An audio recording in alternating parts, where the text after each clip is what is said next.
First up, speaking of the U.S. Iran conflict that is now reignited, and now that the peace deal is over, according to President Trump's latest statement, just a day after the President of the United States warned of fresh action, the U.S. military says that it has struck nearly 90 targets across Iran, in particular southern Iran. Now, the U.S. Central Command has also released strike footages as well, and this seems to be another day of the strikes where around 90 Iranian targets that have been hit, and this is after the directions that came in from the military commander, which is President Trump, that he had already threatened and warned that he's ready to hit Iran very hard. However, there is a response that also came in from the Iranian side, with the Parliament Speaker Ghalibaf now saying that it is the United States which is breaking the promise. And however, when it comes to the Strait of Hormuz, which is now virtually turned into another battlefield, and this warning that is now coming in from the President of the United States, that he's ready to let back as far as the full-fledged power of the United States military in the area, and of course could enforce the U.S. naval blockade once again. Let's listen in.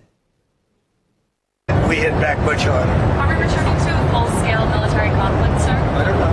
I don't know. But win it very quickly. It's another way of doing it. We have many ways we can win, but we've already won militarily. They have very little. They have very little left, and they want to make a deal so badly. They called a little while ago. They want to make a deal so badly.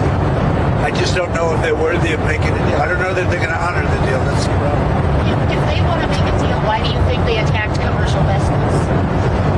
Because they're sort of crazy, to be honest with you. They're sort of crazy. They're a little bit out of control, but they want to make a deal. Badly.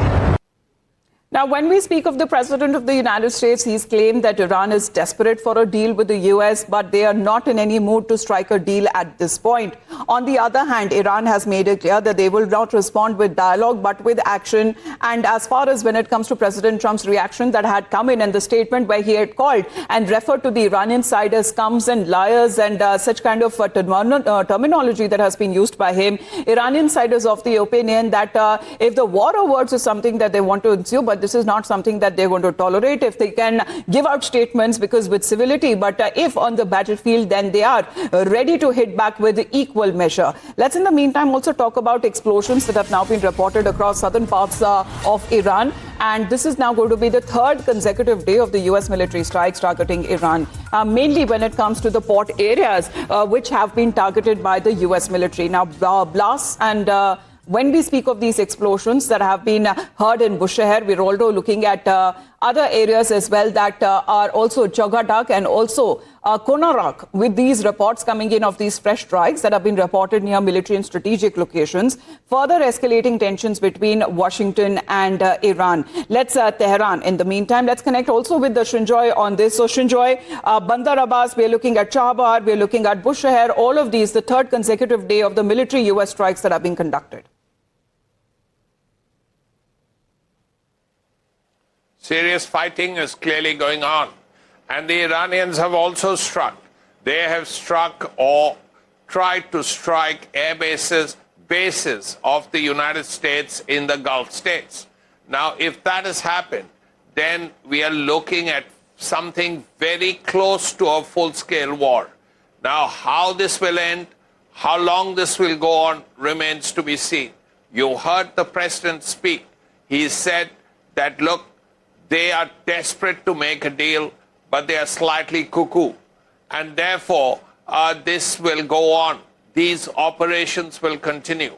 What the Americans have been trying to do, just looking at these places, is that these are Iranian installations, Iranian positions, military positions, right close to the Strait of Hormuz. So what America is attempting to do is try and destroy Iranian positions close to the Strait of Hormuz, so that the Strait of Hormuz can be open and traffic, sea lane traffic, cannot be interrupted. Because if the Iranians continue to keep the Strait of Hormuz closed, yes, then it becomes of great difficulty for the world, for the region, for the world.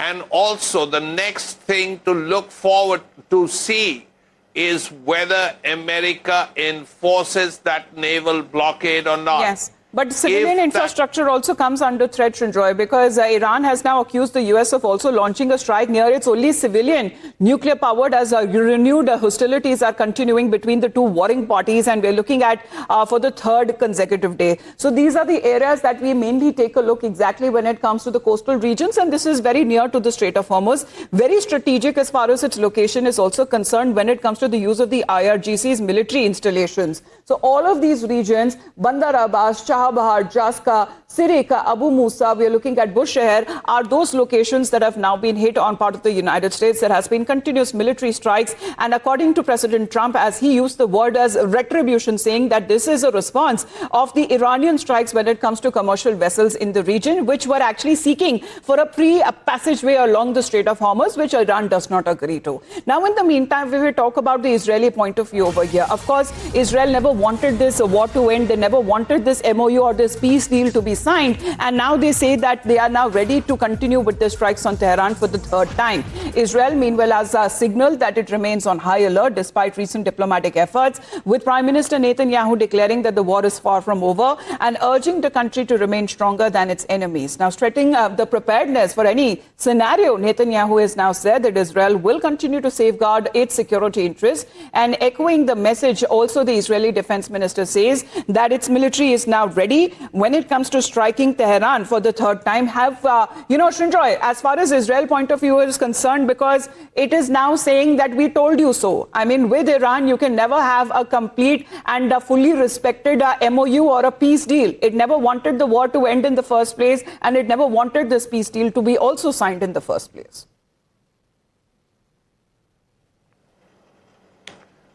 Yes, that's the Israeli position, because Israel is also worried about not just Iran, but Iran's ally, the Hezbollah. And the Hezbollah has been very active in the past, and they have been targeting with their rockets, with their short-range missiles, parts of northern Israel, which is why Israel has been very insecure. And they believe that the presence of the Hezbollah, the fact that the Hezbollah remains active, and the Hezbollah is the largest private army in the world. So with its rockets, with its missiles, with its trained soldiers, they are a threat. And as a result, there has been intermittent fighting going on between the Israelis and the Hezbollah in northern Israel and southern Lebanon. Now, that has also had repercussions, negative repercussions, as far as the U.S. Iran issue is concerned.